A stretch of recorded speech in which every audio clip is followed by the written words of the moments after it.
Salut à tous, bienvenue dans les brèves de l'Écho.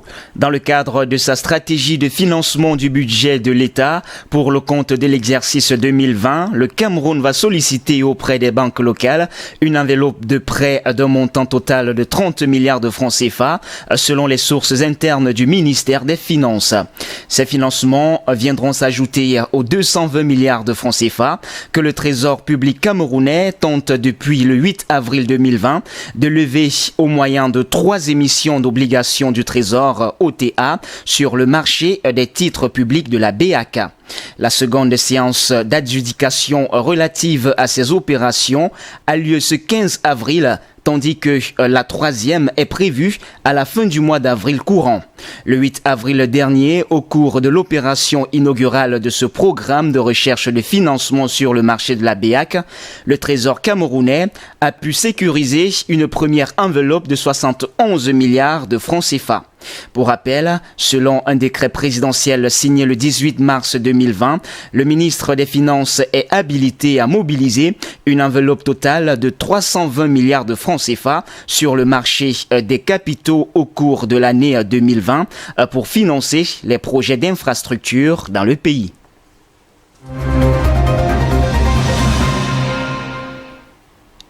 Dans son rapport 2019 sur les entreprises publiques au Cameroun, la Commission technique de réhabilitation CTR des établissements publics et parapublics relève que l'agro-industriel Pamol Plantation, basé dans le sud-ouest du pays, souffre de manque à gagner à cause de certaines restrictions gouvernementales.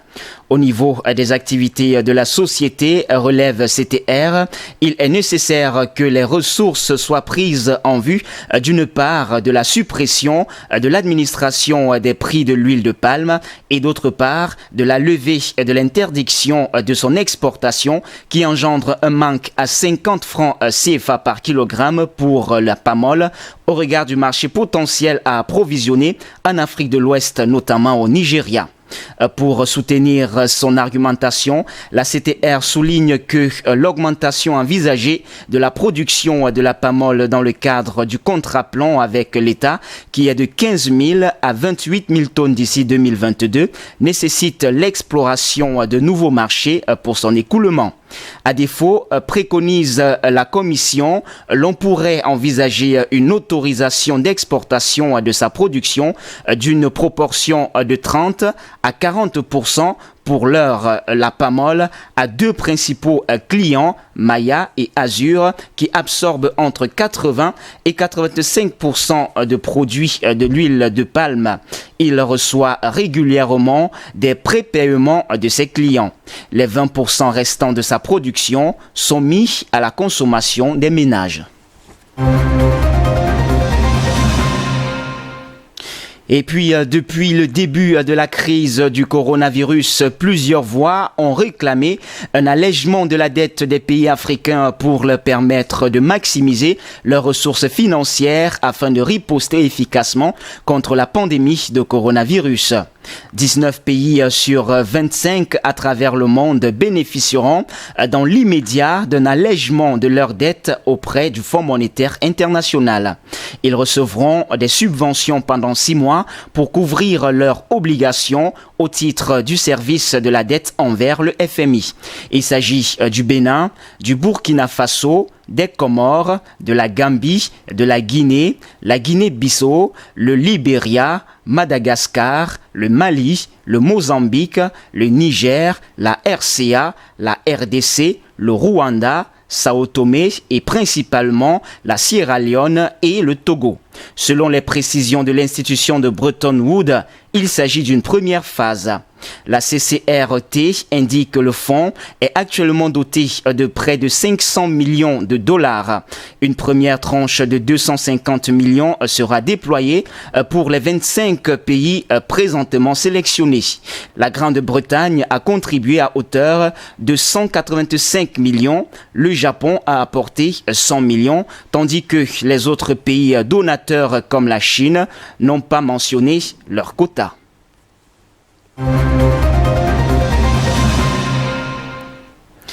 Au Vietnam, après avoir décidé d'interdire jusqu'à fin mai les exportations de riz pour garantir sa propre alimentation, le pays est finalement revenu partiellement sur sa décision permettant la vente à l'étranger de 400 000 tonnes ce mois-ci. C'est une décision en forme de compromis pour le Premier ministre vietnamien.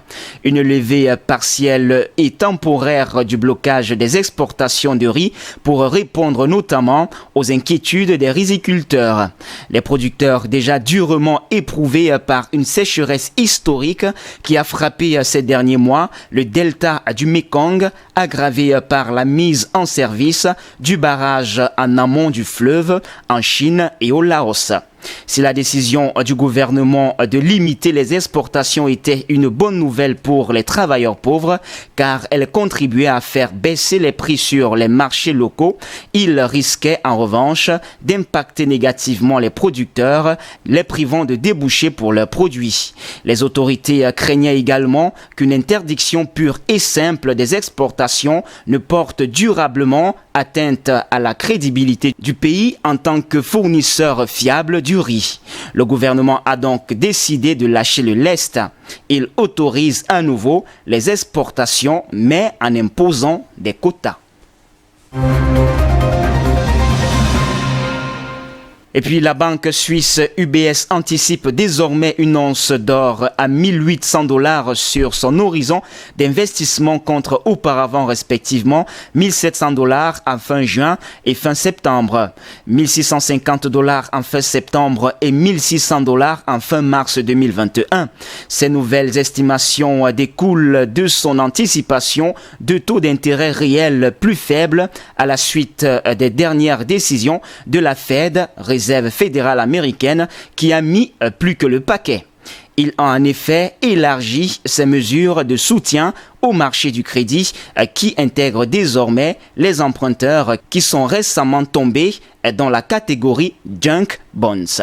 Eh bien, c'est tout pour les brèves de l'écho de ce jour. Mesdames, Mesdemoiselles et Messieurs, merci de nous avoir suivis. Les informations se poursuivent sur nos antennes d'IBS Télévision. Restez donc des nôtres naturellement.